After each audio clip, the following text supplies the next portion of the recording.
Right, so it is day 90 of my New Year's resolution to plant a tree every single day. Which feels like it should be a landmark, but it's not quite a quarter.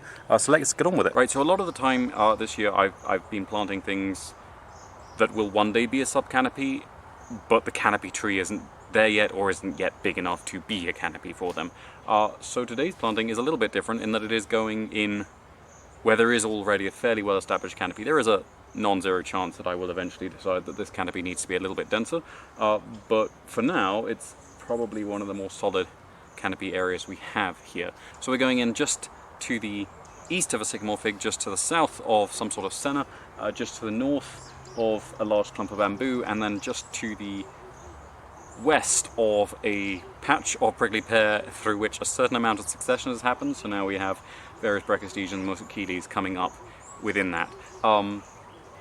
So today's tree is actually a Litchi, which is one of several that I prefer to plant in shady areas where possible, because I do find they're very prone to burning and they're very prone to just dying suddenly if it gets too hot and too intense in the light for them. And so it shouldn't be too dark for fruiting here, because the sycamore fig does lose a lot of its leaves and it doesn't have too heavy a canopy, so we should still get a decent amount of light down here.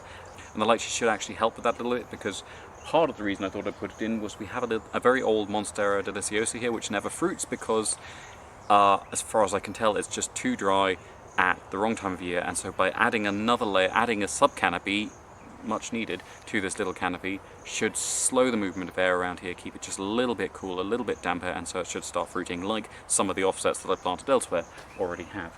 So I'm planting the Litchi right in between three Polynesian arrowroots, which is Tacca leontopetaloides, which is quite an interesting perennial rootstock plant, which the root can be used to make starch, which can be used for all sorts of things. And then I'm giving it its own little companion plants. Because this area stays quite low because of that shade, it shouldn't need too much of a marker, but I am putting a couple of fairly small Dracaena reflexes just to add a little bit of a windbreak around it in case the wind comes through here quite sharply, because it is most open to the southeast, which is where the wind usually comes from. I'm putting in a couple of aloe arborescens, which should eventually spread out and form a nice canopy, and this is from one that is in shade about this deep, maybe a little bit deeper, and so it shouldn't mind too much being in quite a closed environment like this. And finally I'm putting in some of the walking iris, Deity iridoides, which is not what I originally had in mind, but none of my shade-loving calencos are really in a giving mood at the moment. I have taken far too many cuttings from the pinwheeler and from the Sex angularis. So yeah, so that should be everything for today. Thank you very much for watching. Please tune in again tomorrow when we will be even closer to being a quarter of the way through.